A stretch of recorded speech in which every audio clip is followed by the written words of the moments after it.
we look at it in terms of ontology. That's the most important thing we can look at in a movie. And if it's got a Christian ontology, it'll do better than it has nominalism or materialism.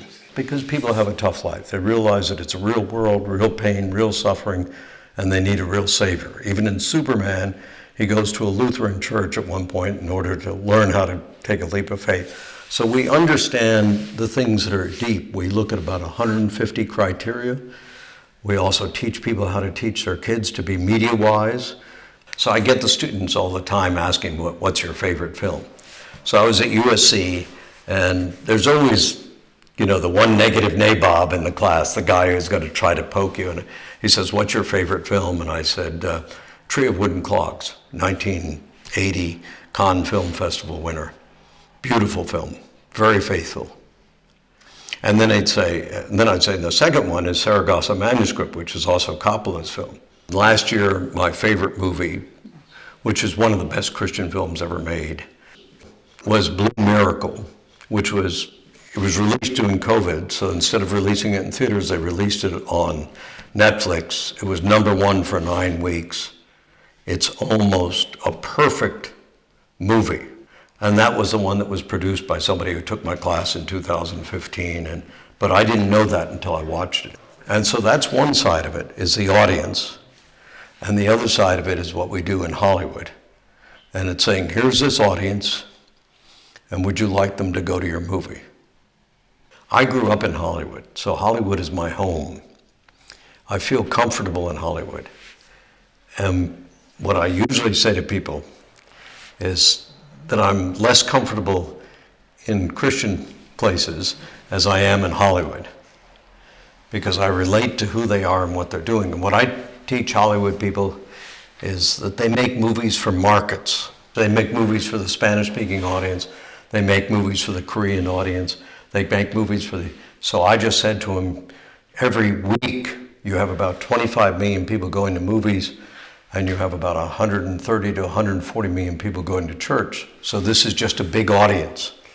So what I tell them is, how do you reach this audience? Now, I'm not talking about the little Christian films. I'm talking about the big films that have strong faith in them. And most of the biggest films now, they're putting a strong faith element in it. So I have a good relationship. I brought the theologians in for Jeffrey Katzenberg. I've done theologians for other people. I've worked on Young Messiah. That became my goal. I do a detailed economic analysis of the box office. I don't tell them, shame on you. What I do is I tell them, this is good news. I can show you how to do better. John 10:10, Jesus came to give you a more abundant life and to set you free. So the more nudity you put in a movie, the less money it makes. The more violence, the less money it makes, etc. So if you show that to somebody in Hollywood, they say, really? Well, that makes a difference. I mean, if I opened up my phone right now, you'd have 3 or 4 movies asking for help.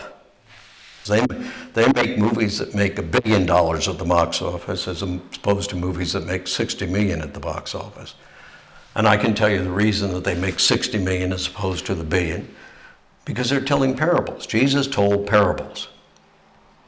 And if you look at, whatever story you want from Jesus, you have the prodigal son. It never says, come to Christ. It never talks explicitly about the Nicene Creed. He comes back to the Father. You can make the analogy that you've got a Christian story here, but it's an allegory. If you're doing a low-budget church film, and most church films, the average Hollywood film last year was $105 million.